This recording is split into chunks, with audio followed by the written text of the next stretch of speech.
You're listening to Permission to Shine, the podcast by Sherisse Bisram.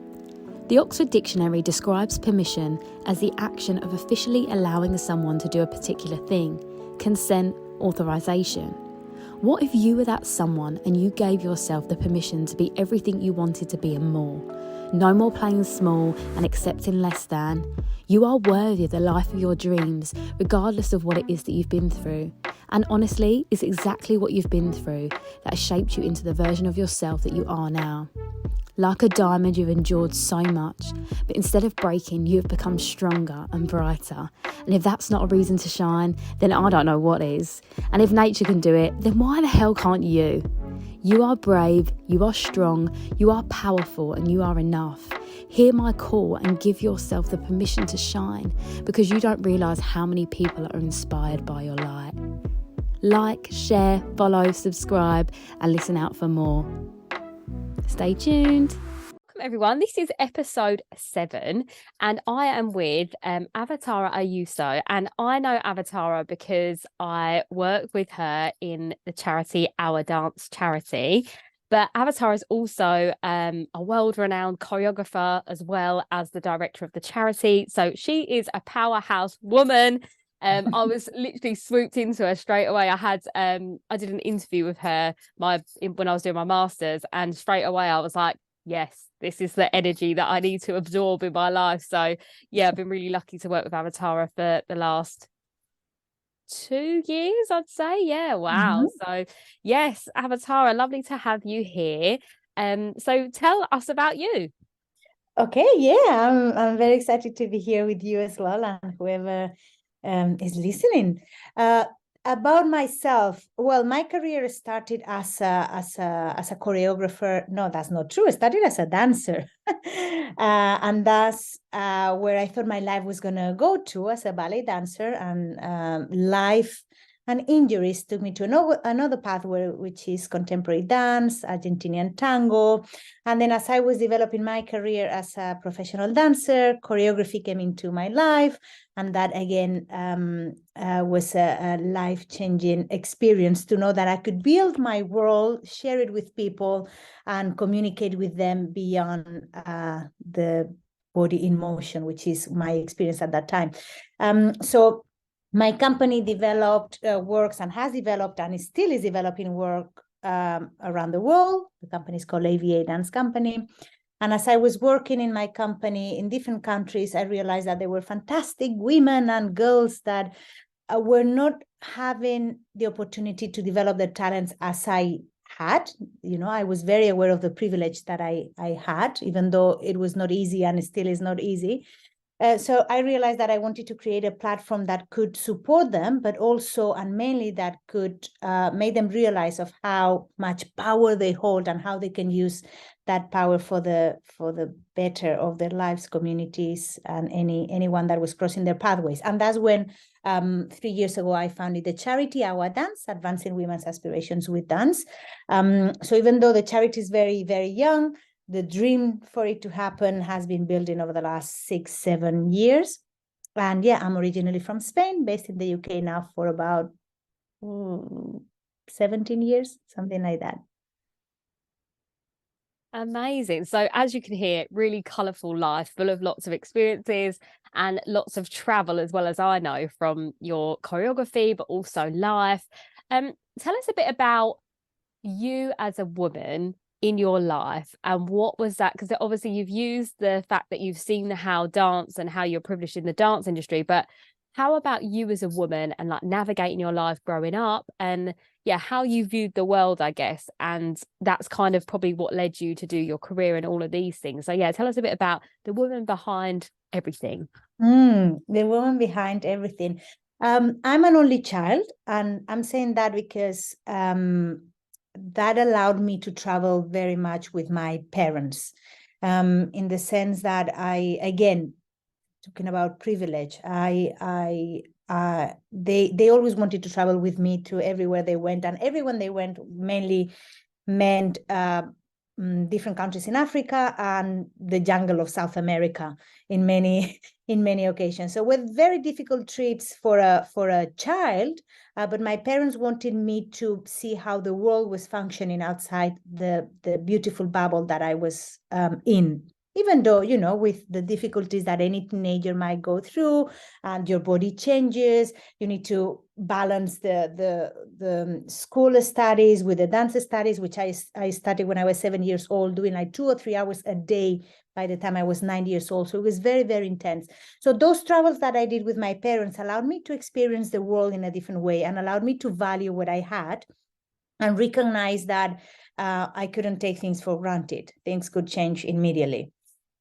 So that girl and that young woman built slowly thanks to those experiences that both my parents were giving me from an early age. So by the time I became a professional, I had already a lot of knowledge of how the world was working, not only on the dance sector, which I did, but also on a personal level and social and political level. And somehow, and that's very much from my mom.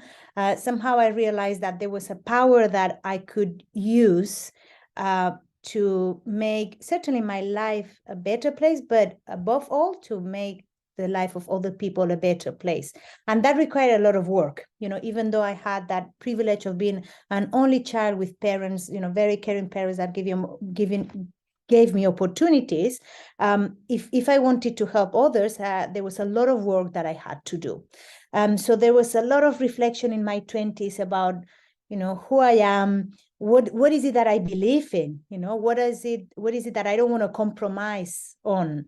And so I did that work a lot, and very, very early on, people could read me straight away. I think transparency is something that emerges from every cell in my body. This is who I am. You might like myself, you might like me or not, but this is it. This is what you get. And that's something that in the 20s, I realized that was the way I wanted to present to the world. Obviously, in the 30s, then I pushed that, and I embraced that in a much more explicit way, I would say. And so that's, many more things I could say about the woman I am, but that's where I am probably right now. Yeah, amazing. And I think it's so important how you bring up self-awareness, because obviously that's a lot of what I talk about all the time. And the fact that you naturally felt the need to do that is like incredible in itself. But do you think there was anything in particular that made you do that task? Did anything happen, or was something said and you just thought, you know what, I'm going to look inwardly now? Well, it might be moments where I felt angry and frustrated. I think that anger and frustration really motivate me in the sense that make me realize that there is a change that needs to happen. So small details, like, for example, in ballet class, I remember, we were like 10 girls and only one man, and my body was bigger and more rounded than the other one that maybe was not as good dancer as I am, but she had the body that, ballet was looking for and accepting. So there was some small injustices that I was experiencing in my training and professional life that taught me that I had to speak up. Yeah, and speaking up is a way of being transparent with your thoughts and your beliefs, right? So rather than just shutting up, I thought, if I want that change to happen for me and for others, I need to speak up. I need to tell what I believe is the right thing, or at least what I believe is the honest thing to do. So probably, yes, some small moments of frustrations and anger that were building slowly that encouraged me to be more self-aware and share that with the world. I'm just thinking if there is any other specific. I think no, it's normally those injustices that really motivate me to be even more explicit about the issue. It's like I don't let anything pass. I don't, even in the underground, in a bus stop, wherever I might be, even if I don't speak the language, I can tell things that have happened in Beijing that I was not speaking any Chinese, but I found the way to support a girl that was verbally being abused in the street as well. So there is more things that I always that everyone can do. So I make sure that I follow my guts in that sense, and I did whatever I thought it was the right thing to do at that specific moment. And that is just so powerful in itself, isn't it? That call in your inner soul that's like, no, I can't stand that. And I'm exactly the same. And I think that's why we always get on so well, because I was laughing at some points because I was like, yeah, me too, same. And it's just that, and this is the thing I think with women is that, societally we're told to play small and be seen and not heard and all of these things. But, we didn't feed that narrative. We were like, no, not having it. And it is the injustice and all those little things that you see that make you naturally react. And I feel like it like we say, like in the charity and also like individually, like sometimes that transparency with yourself and that gut feeling, and if you see something you're not happy with, doesn't have to be a shout or a yell, it can be the whisper. And that's something we speak about a lot. And I think I think a lot of people, a lot of women in particular, are worried about confrontation, but it doesn't need to be a big ordeal. And more often than not, if you just say something, it's better than saying, well, it is better than saying nothing, like point blank. There's not for me, there's no either or. It's like you say something or you get mistreated and then you end up creating another perpetual cycle. So stop it in its tracks. And I think there are kind of a lot of strategies to do that, right? Is what you were saying. Sometimes you might be like, hey, what are you doing? Okay, and you speak up, but you're somehow initiating a new conflict. So that's sometimes it might happen, but it's difficult. Another time you might just go and talk to the person that is suffering that injustice and help them to go out of that situation. But recently, in the last, I would say 3-4 years, I've started to develop another strategies, which is actually to engage in conversation with the person that is, that is, how do you say that? Doing the injustice. The perpetrator. Exactly. Like really engaging in conversation. And it's like, so, how are you today? Well, it's like, why are you asking that? Maybe it's like, well, I just want to know why you've created that situation. Is there something that has happened? Is there a way that we can help, and understanding where that person is coming from to create and generate that conflict. And, most of the time it's working because people want to be heard and they want to have a chance to explain their views as well. And you might not agree at all, and it could be completely different to your values. But if you give people the opportunity to explain, what are you doing that? Where are you now? And what do you need? They normally will engage into that conversation that can at least foster a little bit of reflection. And I want to believe that also some change might be initiated also. That's really beautiful and a real actionable task for a lot of people, because I think, the idea of saying how you feel directly or confronting a situation is scary, but actually just asking the question like, is everything okay? Or how's your day been today? And then it throws them off a little bit because, when they're in the midst of being angry, that emotion, they have to go back inwards almost to recalibrate. And actually, like you said, I've done that a few times, and 9 times out of 10 that people are like, I'm so sorry I came across like that. I've just had a really stressful day, or it's been a crazy week. I'm sorry, I did take that out on you, didn't I? And that's the great thing about, I guess having the what's the word?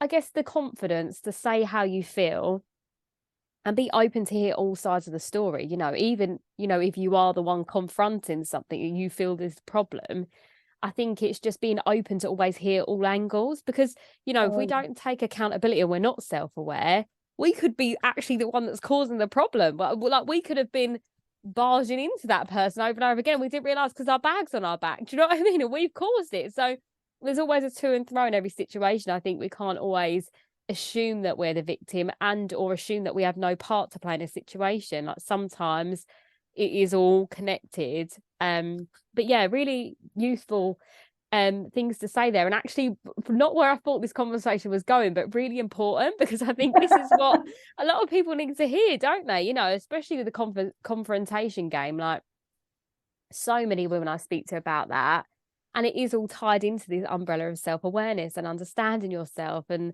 all of that stuff. So it really, really is that. But yeah, let's maybe talk a little bit about how, you know, dance has played a part in your life in a way that's deeper than just the dance, you know, as dance. You know, what has it done for you as a human? Yeah, I mean, obviously, I started my dance career as a normal dancer, let's say, with the traditional training where you do 2, 3, or 4 hours a day of dance.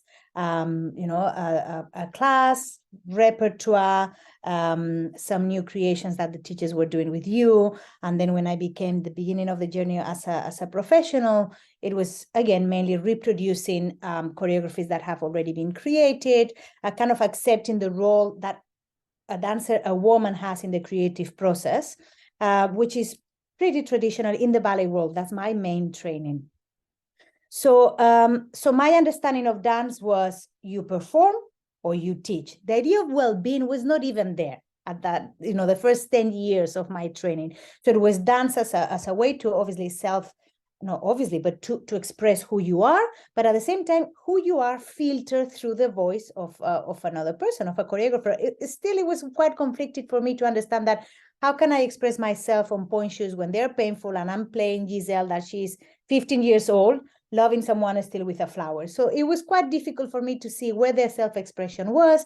Well-being, I didn't understand that because I had injuries all the time and all possible injuries.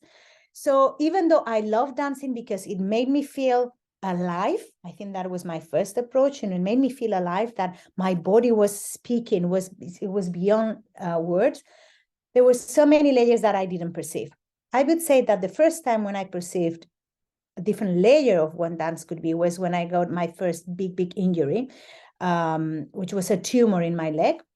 So that forced me to leave ballet as the art form that I thought I was going to pursue, follow. And that kind of shifted me towards contemporary dance and Argentinian tango. That was a very important shift in my career, because that's when first my body type was accepted in a way that until then I had been fighting for years and years, about 10 years. And second, I started to understand what self-expression was in the contemporary dance and Argentinian tango. In Argentina, there is a lot of improvisation when you have a lot of choices that you can make and propose as well. You know, I had agency, which I didn't have any agency as a ballet dancer before. And in contemporary, you could create shapes that were not belonging to any specific technique. So, so then I thought, okay, this is what self-expression looks like. This is also what well-being starts looking like, in the sense that now is my body, I'm a professional, I need to develop the techniques that work for me to be at my best. So that was very exciting to see what is the type of warm-up that I need, the activities, you know, what is it that I can do exercises to you know, be more flexible in my hands, in my limbs, you know. So so that was really, really beautiful. And so those are the two layers in the first 20 years of my career.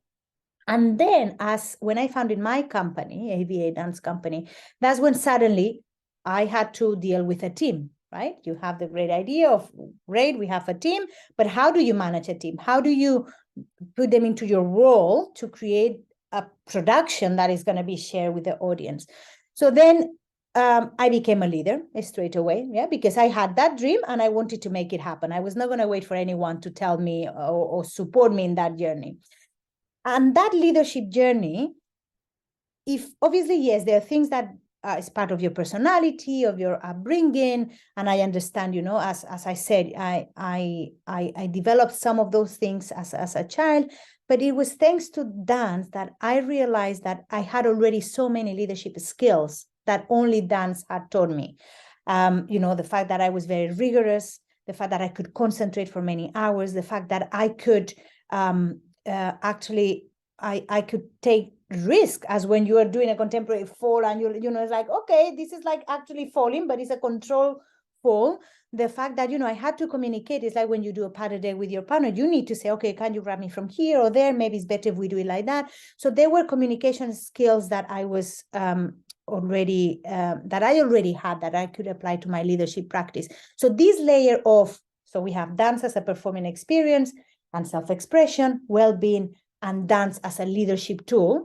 That happened when I had to step in as to make my dreams a reality and become the leader of my company and obviously of my charity. And in general, people don't talk about that. No, we associate dance to self-expression and well-being, but there is so much that anyone that practices dance can apply into their daily practice as a leader, because I do believe that everyone is a leader at some point in their lives, and in many points in their lives as well.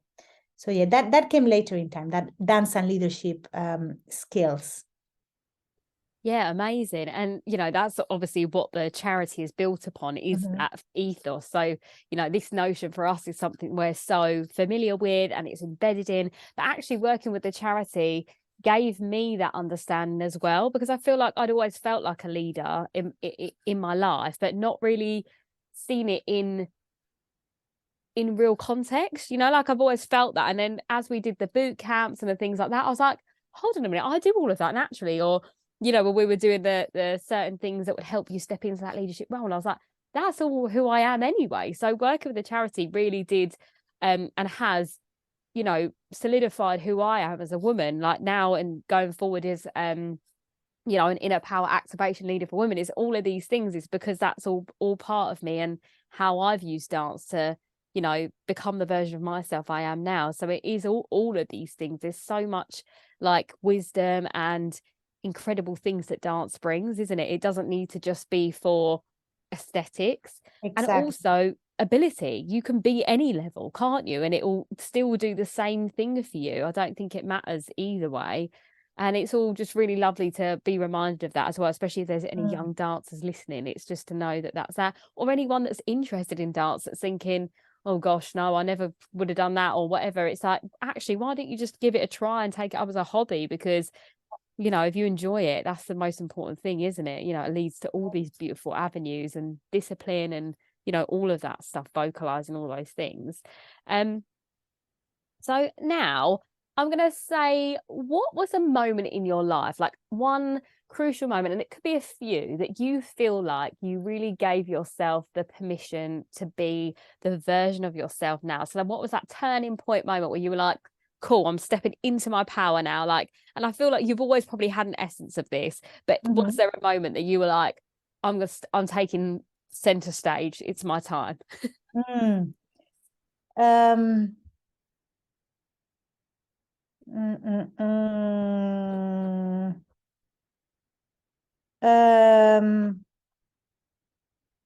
Okay, I would say the first one was, as I said, that the tumor, when the tumor happened, actually, the doctors, they just said, I'm sorry, you're not going to be able to dance again in your life. So that moment kind of, actually, the first thing that came to my mind without reflecting about that, I was shouting to the doctor that maybe I shouldn't have done that. But I said, you are no one, to tell me what is it that I can and I cannot do. You need to cure me and help me with that problem, but I will decide what I do with my career and how I get there. So that was, again, a moment when someone told me, no, you cannot.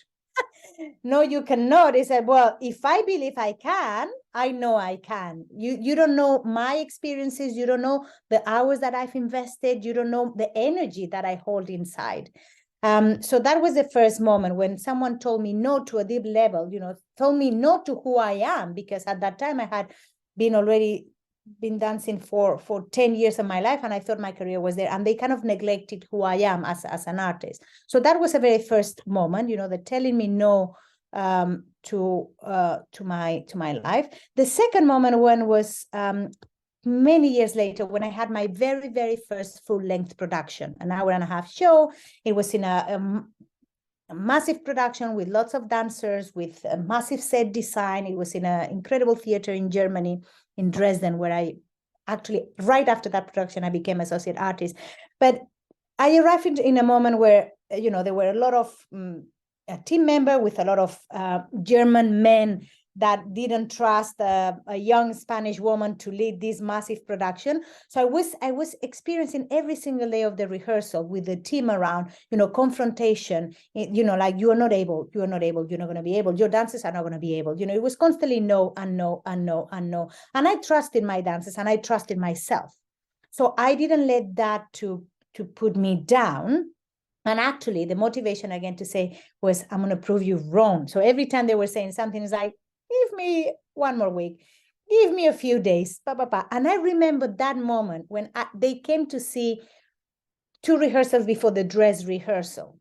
All of them there watching and seeing my dancers, all female dancers, pushing the structures, going up and down, having fun, dancing. Their faces of, we didn't trust you, I'm so sorry. Their face said everything. They didn't have to say sorry. That gives me such a power to, like I felt like all my energy is like, I made it. And thanks to you, because you said no and you didn't trust me. That's what gave me even more energy to achieve the standards, the highest standards that I wanted. So as a choreographer, that was a big turning point to know I can. And despite people not believing in me, I could, and I did, and I will. So that was the second big moment when I thought I have this power and I'm going to use it regardless of what you think. There might be another point, maybe in the conversation it will come up, but those are the 2 points, the injury, the tumor that didn't stop my career when everyone thought, and then that very first production when people around didn't believe it was possible.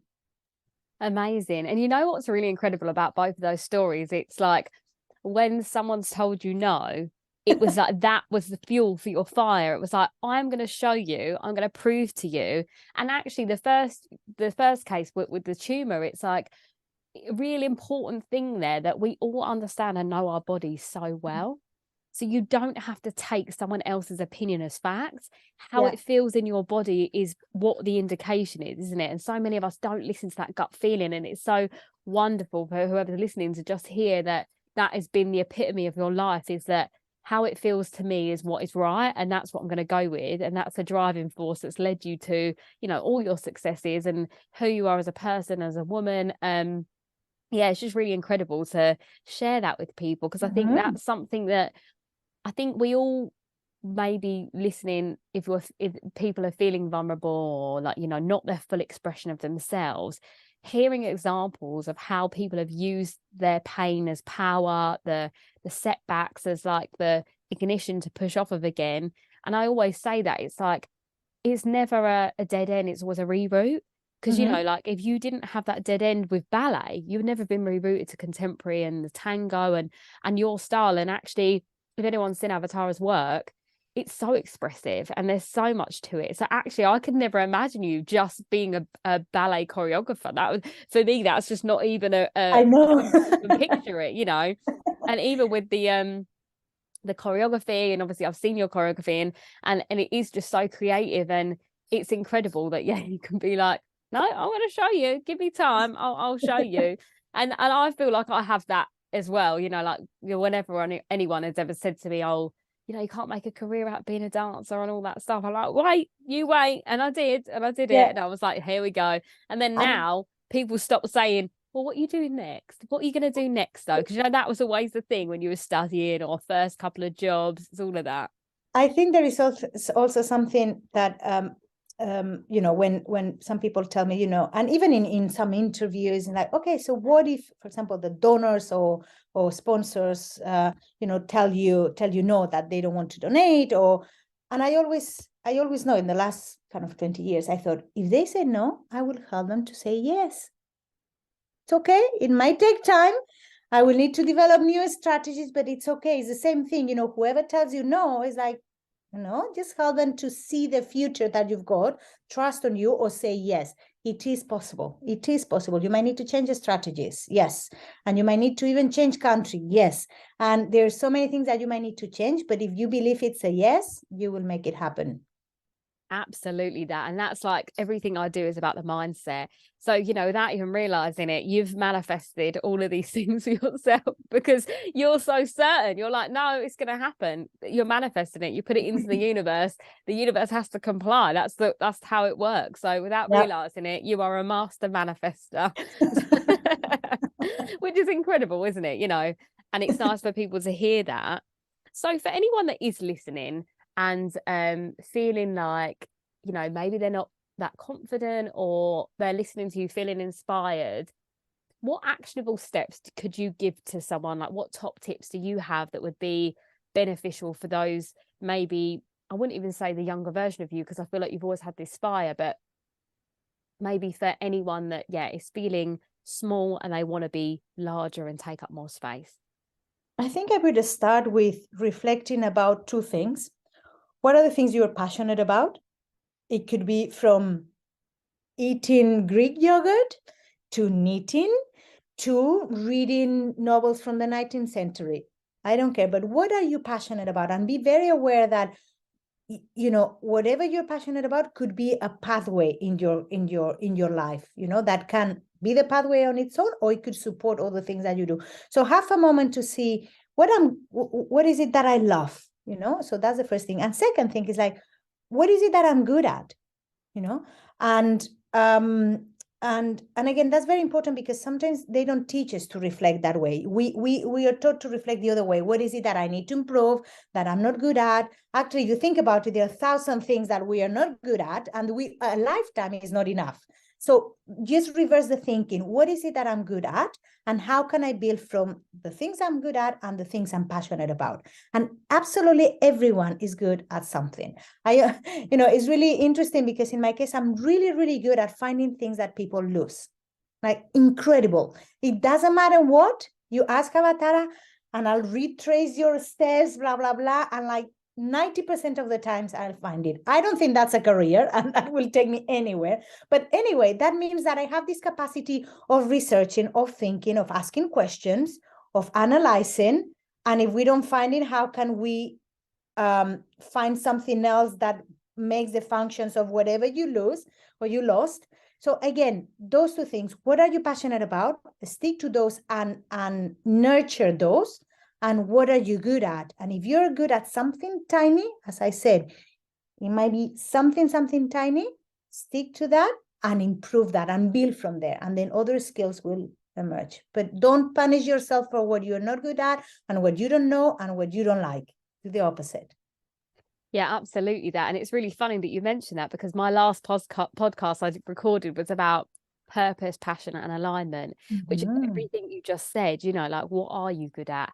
How can you nurture that more? And, you know, it's funny when you said about that you're really good at finding things, but that is really a testament to your character in general, because I feel like, you know, you are so resourceful. You'll go above and beyond to make sure everything's done. And what I really enjoy working with you on, and what I said before, is that you do not ask anyone to do anything that you wouldn't do yourself.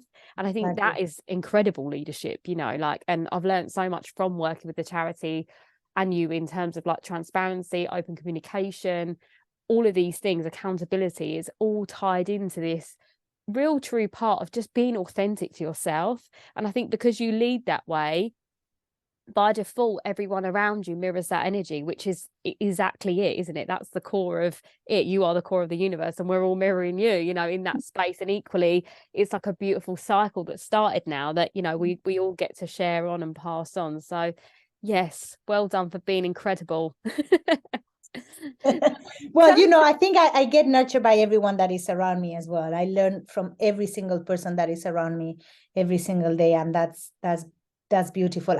And when I started as a leader, I thought that I had to do things on my own. And as I moved with experiences, realized, no. You actually need to get people that are better at things that you don't know to help you achieve your dreams. Like obviously, I may have knowledge of report writing or marketing or finance, or so I might have that. But there is a point where you need to get someone that is better than you are, and that's when leadership starts growing in a healthier way. When you bring a team that aligns with your values and that can shine in what they're good at, and they actually enjoy it, then the learning is from everyone and the enjoyment is for everyone. Yeah, and I think that's incredible, and such an important business tool as well. For people that are listening that are part of a business or thinking about starting a business, it has to be that you have to know what your values are, and then you build on that, don't you? And it's 100% that. But give us a little bit, for people that don't know about the charity or don't know about your work, why don't you tell us a little bit about what AVA Dance Company is doing and what our dance company charity is doing at the moment? Let's give the audience just a bit more insight of all the incredible things. So the company was founded in 2008, and basically it was like a lab for me to create the vision that I had for different projects, and above all, collaborating with people outside my own culture and even outside my own geographical area, so outside Europe, So I met incredible artists that have very different experiences from mine. And I wanted to make sure that my company was that lab for all of us to grow, even though it's my ideas led by me, but I could get very different voices. So my company has built always with that international collaboration, which makes things and projects more complex and encourages kind of some artistic conflict, but I always embrace that because I know the richness of what is going to come out from those experiences. At the moment, I'm working on a virtual reality project. So I'm creating an avatar of Avatâra, which is very exciting. And this is a project that as a choreography, a solo, I developed in 2018. And as I was performing it in traditional theaters, in museums, in galleries, I realized that the traditional performance relationship was not enough to achieve what I wanted, which is this angel, this character in a one-to-one relationship with one single audience member. So that's when the idea of virtual reality came into place. So now I'm developing that. I'm hoping that this 2023 is going to be the end of the project, hopefully in September, October, and we can start sharing it with the world. But a beautiful performance where VR and performing arts come together to create a world of feelings and well, many other things, I hope. And then on the other hand, I'm also doing a production for the National Ballet of Chile, a massive production, completely different scale, for 50 dancers with a full orchestra, a biopic on a woman, Nijinská with A, the sister of Nijinsky, but she actually had a 60-year choreographic career all across the world. So I'm gonna kind of do historical justice and bring her back into our lives. So yeah, as a choreographer, I have to say that many of the topics that I choose is to bring back or empower women on stage, but also off stage. And then with the charity, so that's the other organization that I'm leading, this 2023, we're concentrating a lot on research and how we can provide, even though the charity is for the social sector, for women and girls in the wider society, one of our strands is for women in dance. So we are providing research about what is the gender balance in the current sector. So once we understand the data, then we can produce change. We also have in the charity leadership development activities, which obviously, Sherisse, you are very much involved. How can we teach leadership through dance? And advocacy, we are building slowly. So it's very young, only 3 years. And, there are a lot of challenges, but I'm hoping that the network of women and girls that we are building become part of this kind of flower that is not going to have an end. Sometimes it might change direction. That's okay. But that's where we are, in a very early stages of the charity and kind of not that early stages of my dance company. Amazing. Yeah. And it is all so incredible. All of it is just amazing. And I think what probably people listening are wondering, a question is, how do you manage to juggle everything? Because I am always in awe of it. So I'd like to know, do you struggle with burnout? If you do, what are the tools and tips that you use in that space? But equally, if you don't, what are you doing to manage your time efficiently so you get the best out of you and everything around you? So my strategy is organization. And planning ahead. And so my calendar is it is my life, and I'm not obsessive about it. What I do is, this is a tool to make my life easier. I'm not, it's not that I need to have everything in the calendar. It's like, if I know, the times, and if I communicate with the different teams across the world with my dance company, when we need to meet, blah, blah, blah, if that communication with the times and the dates, goes well, that helps me to do my work well. So that's the very first thing, like a very clear calendar where I can set up the projects. And normally when I have a project, I try to soften the activity of the charity or the company or the other project. So it's kind of knowing myself and see how much energy this project requires. Is it a production that I need to put on a stage? That means like it's 300% of my attention needs to go to that project. If it's something that is still in a research and development process, it might be that my evenings or late afternoons can be put into another project. So it's just, again, self-awareness, how much energy this project requires, and how can I anticipate the resources needed from me and everyone else. Also, I try to, something that works for me is the fake deadlines.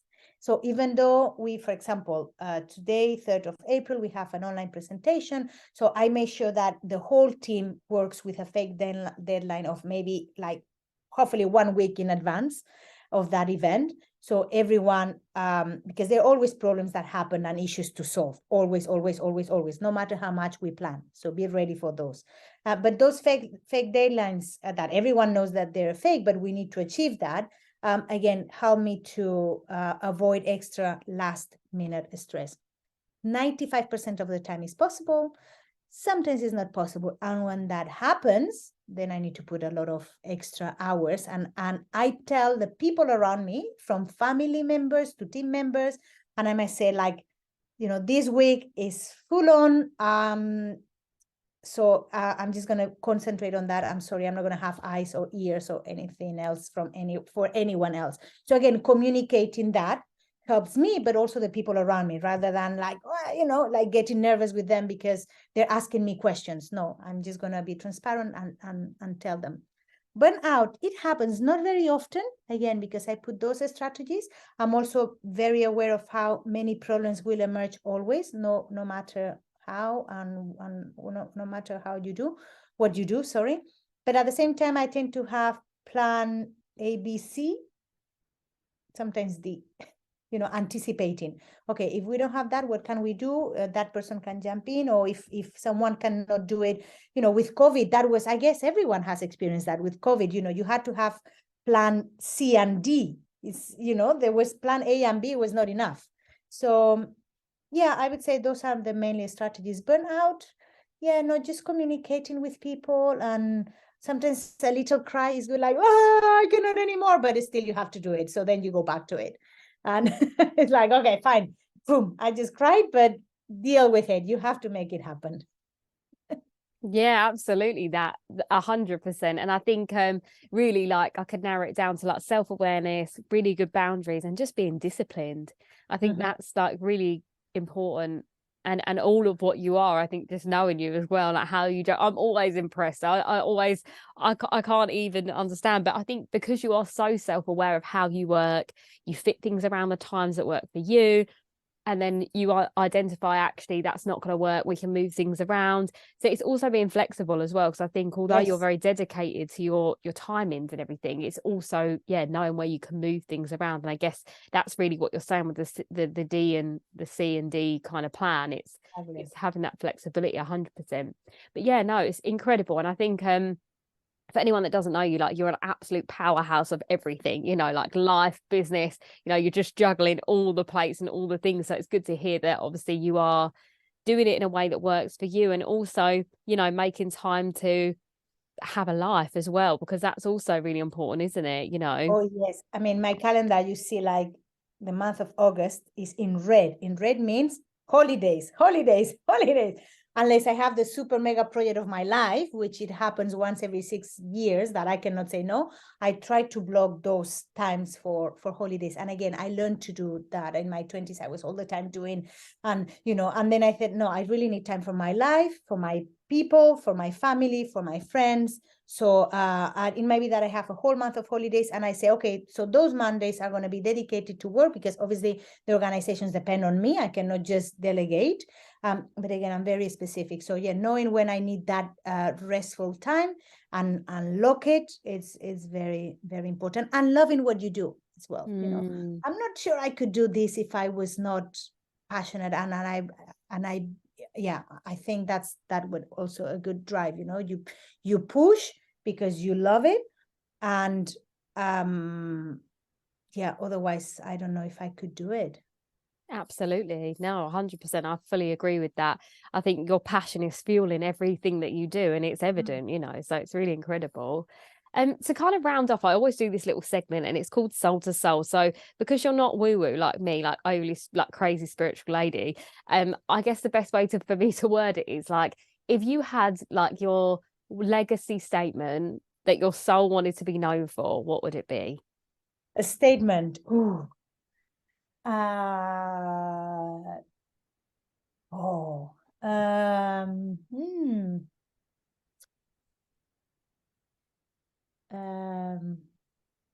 I would say, don't let anyone to say no to you. If you believe you can, follow that in whatever personal life, professional life, emotional life. I think it has to do with that. That's kind of my motto. Is that what you meant, or you were hoping something else? No, I that's have other things, but let me think a second if there's anything else.